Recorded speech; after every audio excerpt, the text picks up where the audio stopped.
Tapi kalau kita belum menyentuh keberadaan Nabi Muhammad sebagai Nur Muhammad, keberadaan Nabi Isa sebagai Nur cahaya Tuhan, Nur Isa, keberadaan Nabi Daud sebagai Nur Rasul, Nur Daud, maka kita baru dalam taraf yakin.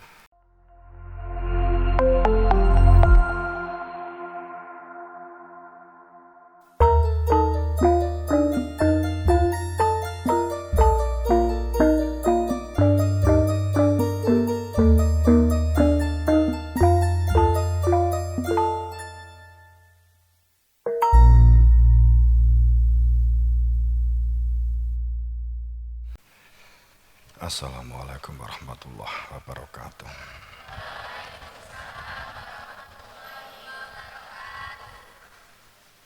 Bismillahirrahmanirrahim. Alhamdulillahirabbil alamin. Asyhadu an la ilaha illallah wa asyhadu anna Muhammadan abduhu wa rasuluhu. Allahumma shalli ala sayyidina Muhammad wa ala ali sayyidina Muhammad.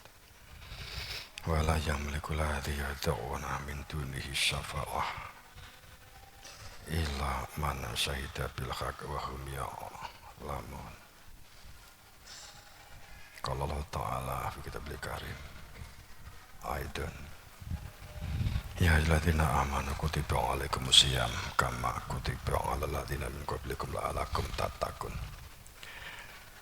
Pertama kita memunajatkan rasa syukur biqauli alhamdulillah, kedua selawat salam pada junjungan Rasulullah sallallahu alaihi wasallam, biqauli Allahumma sholli ala sayyidina Muhammad wa ala ali sayyidina Muhammad. Kemudian perihal puasa kutiba alaikumusiyam kama kutiba alal ladzina min qablikum, penekanannya pada la'alakum tattaqun, untuk menjadi orang yang bertakwa. Sejarah puasa, perintah dijalankannya puasa dengan menggunakan kalimat kutiba alaikumusiyam, bukan fardul siyam, fardu alaikum atau ajab alaikum, tapi menggunakan kutiba, bahwa kehidupan yang kita jalani semenjak kita itu terlahir ke muka bumi, kita mengalami gejolak-gejolak, kita mengalami situasi dan keadaan, kemudian kita harus memilihnya. Kemudian ada batas, disebut sebagai sebuah kebiasaan atau budaya. Budaya itu tentu yang kita harapkan adalah budaya yang baik, yang akan dapat memberikan dampak terhadap keadaan dan situasi yang aman, nyaman, damai, dan tentram. Dan juga budaya yang menjadikan kita itu bergerak maju dan berkembang, budaya untuk belajar, budaya komunikasi yang menjadikan kita ini komunikatif, budaya saling support, saling mendukung, saling mendorong, budaya yang positif, budaya yang tidak akan menjadikan rusaknya keadaan, situasi, rusaknya pemikiran, rusaknya lingkungan, rusaknya perilaku, rusaknya pandangan-pandangan yang tercipta, yang ini akan mengakibatkan situasi dan kondisi nyaman atau tidak nyaman. Dan puasa inilah untuk membentuk pertama sebagai satu kebiasaan atau budaya baik di balik kalimat puasa dengan menekankan la'alakum tattaqun, untuk memiliki budaya takwa, budaya menjalankan perintah Allah dalam skup luas, budaya menjalankan untuk perintah Allah supaya baik dalam pengertian yang ritualitas ataupun yang spiritualitas. Sehingga budaya dalam pengertian kita menyadari karena ada esensi. Budaya itu hanya tools. Ada orang yang menjelaskan kebiasaan budaya, tapi kita tidak menjadi bagian yang di dalamnya. Sebagai contoh, banyak yang bukan tercatat sebagai santri, tapi dia juga memiliki kebiasaan belajar, keinginan belajar juga baik. Kemudian yang terbentuk menjadi sebagai santri di dalamnya terdaftar sebagai santri, maka ini juga untuk untuk memiliki budaya belajar, budaya positif, budaya untuk saling support, budaya kepedulian, budaya empati. Ini untuk dibangun. Ada budaya disiplin yang sudah melekat dalam pemikiran kita, anggota TNI Polri, budaya disiplin. Apakah orang yang tidak terdaftar sebagai TNI tidak memiliki disiplin? Maka ini budaya yang sama-sama untuk dapat dibangun dan dibentuk dalam diri kita untuk memiliki budaya positif.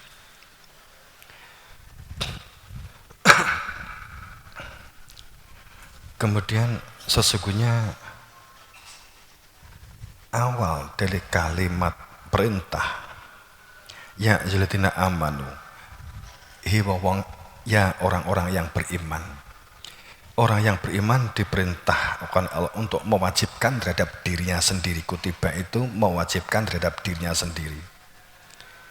Ya ayyuhalladzina amanu, ini adalah yang pertama, iman dalam pengertian telah dalam suatu ikatan kesaksian, ikatan an asyhadu la ilaha illallah, ikatan saya bersaksi. Kemudian ini adalah yang kedua. Kemudian yang pertama adalah iman dalam sebuah keyakinan. Keyakinan bahwa Allah itu ada. Keberadaan Rasul itu ada. Perspektif kita belum menjangkau, kita tidak menjangkau keberadaan Allah kecuali hanya nama-nama dan sifat-sifatnya. Kemudian kita tidak menjangkau keberadaan Rasul kecuali sejarah masa lalu. Tapi kita yakin bahwa Rasul itu ada dan Allah itu ada. Kemudian untuk masuk kepada tahap kedua, supaya berada di dalam iman, dalam ikatan saya bersaksi atas keberadaan Dia yang punya nama Allah, sehingga Dia yang tidak disentuh karena jarak, tapi sangat dekat walaupun tidak bersentuhan. Jauh. Kita mengatakan bahwa jauh tanpa jarak, dekat tapi tanpa senggolan. Pada saat kita untuk masuk ke tahap 2, inilah sesungguhnya untuk memiliki satu perilaku-perilaku takwa. Setiap orang yang telah memiliki keyakinan untuk menjadi sebuah keimanan, seseorang yang telah memiliki anggapan sebagai sebuah keyakinan berangkat dari intuisi bahwa ada kebenaran. Kebenaran itu al-haq min rabbik. Ada kebenaran al-haq itu dari Tuhan. Kalimatnya adalah al-haq min rabbik. Kalau al-haq min Allah jelas, kita nggak bisa menyentuh. Tapi kalau al-haq min rabbik, berarti ada keterlibatan hamba yang menjelaskan tentang kebenaran itu. Ada kaitannya bahwa inna nahnu aku, ingsun kami. Jadi ada keterlibatan hamba sebagai khalifah Allah di muka bumi untuk menjabarkan, menjelaskan tentang kebenaran. Kebenaran utamanya kebenaran bertuhan, kebenaran Tuhan, kebenaran Rasul, kebenaran risalah. Itu adalah keniscayaan, itu disebut sebagai al-haq min rabbik. Diwajibkan untuk masuk ke tahap kedua bagi mereka yang telah memiliki sebuah keyakinan iman, keyakinan anggapan adanya iman, keyakinan anggapan adanya iman. Moga-moga gak bingung gue ya. Sesuatu yang yakin itu belum tentu wilayah iman, tapi orang yang iman maka dia otomatis memiliki keyakinan. Semoga nggak bingung ya, permainan kata. Seseorang yang yakin, pada saat ada seseorang yang mencuri kemudian kita belum ada bukti, maka kita yakin karena buktinya barangnya hilang, tapi kita yakin ini ada pencuri, itu masih praduga. Bisa jadi hilang karena kamu lupa meletakkan, atau jika ada pencuri kemudian larinya kemana, kita hanya bisa melihat bekasnya, ada bekasnya bahwa si maling itu lari ke utara, itu masih praduga. Bahwa kita berpuasa, keyakinan akan dapat sampai kepada Allah karena bekasnya ada, yakni bekasnya adalah adanya hadis, ada perintah. Tapi kapan masuk ke wilayah sebagai bentuk iman, fakta, realisasi, pembuktian, saya bersaksi, ini loh satu fakta. Itu adalah iman, adalah masalah yu'mina billah. Iman itu adalah perihal fakta, adanya kehadiran Dia yang punya nama Allah, dan kehadiran Nabi Muhammad Rasulullah itu adalah Nur Muhammad, cahaya terpujinya Tuhan. Itu adalah fakta iman. Tapi kalau kita belum menyentuh keberadaan Nabi Muhammad sebagai Nur Muhammad, keberadaan Nabi Isa sebagai Nur cahaya Tuhan, Nur Isa, keberadaan Nabi Daud sebagai Nur Rasul, Nur Daud, maka kita baru dalam taraf yakin dulu ada. Ini sudah luar biasa. Kemudian diperintahkan untuk ditindaklanjuti pada kualitas iman secara fakta. Sesungguhnya puasa ini adalah kerangkanya untuk menuju dalam iman, ikatan saya bersaksi. Perintah puasa maka menggunakan kutiba alaikumusiyam, tidak menggunakan ajabah alaikumusiyam, tidak menggunakan katakanlah fardu faroda alaikumusiyam, tapi menggunakan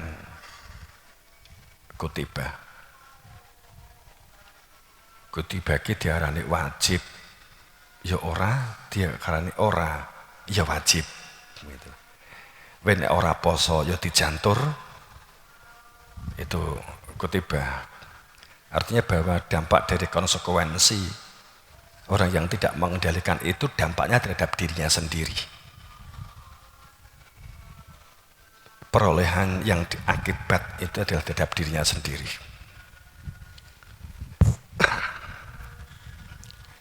Ya alladzina amanu kutiba alaikumusiyam kama kutiba alal ladzina min qablikum la'allakum tattaqun. Takwa, supaya menjadi takwa. Puasa itu pertama, saya akan mengulang. Puasa itu adalah junatun, mengendalikan diri. Segala sesuatunya akan berangkat dari seseorang kemampuan mengendalikan diri. Saat seseorang itu tidak memiliki kemampuan mengendalikan diri, maka hidupnya itu akan habis. Seseorang yang tidak bisa mengendalikan dirinya, maka angan-angannya itu akan menjadi khiyal wahmi, menjadi angan-angan yang akan mengacaukan hidupnya, yang akan merusak pikirannya, yang akan merusak perilakunya, bahkan merusak tatanan kehidupan sosialnya. Saat seseorang tidak bisa mengendalikan diri, maka enharmonis atau ketidakharmonisan di dalam diri itu akan memiliki dampak menyusahkan orang lain. Orang yang tidak harmonis dirinya itu akan cenderung merusak atau merepotkan orang lain. Orang yang tidak mampu menyelesaikan masalah-masalah dirinya, orang yang sulit melihat masalah, dia akan selalu melihat masalah adalah milik orang lain, kesalahan adalah milik orang lain, rusak itu adalah orang lain. Saat kita tidak biasa mengendalikan diri, pikiran kita selalu mencari kambing hitam, walaupun kambing itu sudah hitam sekalipun, maka dia akan mencari kambing hitam. Kambing putih atau coklat nggak akan pernah mau. Dia akan selalu mencari kambing hitam, walaupun sudah ada kambing hitam. Dirinya sendiri sesungguhnya sudah merupakan kambing hitam, tapi tidak akan pernah melihat bahwa dirinya lah sesungguhnya kambing hitam itu. Maka dia tidak akan pernah bisa melihat bahwa dirinya adalah sebagai kambing hitam. Kan gitu. Maka kedua, puasa itu adalah sobarun, sabar. Sabar itu keadaan seseorang mau memaksa dirinya dalam masa mungkin pertama penantian untuk memperoleh sesuatu. Kamu daftar menjadi siswa, menjadi santri, 3 tahun kemudian ujian, maka kamu memerlukan kesabaran di sini. Sabar dengan sekaligus membentuk perilaku, membentuk positif, berlatih komunikatif, bersosial yang baik. Maka puasa yang kedua adalah sobarun. Kamu menanam biji, sekarang ditanam, sebelum ditanam mempersiapkan lahan dengan sebaik-baiknya, medianya disiapkan dengan sebaik-baiknya. Kemudian 3 bulan kemudian maka siap untuk dipanen, tapi ada perilaku-perilaku sabar dan tumakninah istiqomah di dalamnya, yakni merawat, mengamati, memupuk, melihat perkembangan. Itu adalah bagian dari perilaku sabar. Saat kena omo, sabar. Saat kamu belajar, ada godaan, kamu sabar, kamu tetap belajar, itu adalah sabar. Tidak larut, itulah sabar. Kemudian mengendalikan diri dari keinginan yang menjadikan kita itu tidak belajar, maka itu memerlukan junatun, pengendalian diri. Kemudian yang ketiga, jihad. Di dalam puasa itu mengandung kandungan jihad, memerangi nafsunya untuk dijadi tunduk dan patuh, dijadikan kendaraan mencapai tujuan. Jadi kamu punya mata, punya telinga, punya mulut, maka ini kita jadikan sebagai perilaku alat atau media. Dengan mata kita gunakan untuk membaca sehingga kita bisa membaca, mendengar kita jadikan sebagai alat untuk menyimak dan mencermati, maka itu bagian dari jihadun nafsi. Ngempet.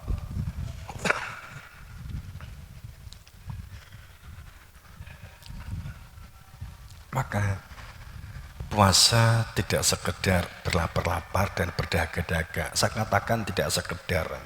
Ora kok berarti, repot kadang kan kita kan bicarakan. Ora berarti kemudian Puasa itu bukan sekedar makan dan minum, tapi kemampuan mengendalikan diri, sabar dan berjihad. Jihad memerangi nafsunya sendiri, jihadu nafsi.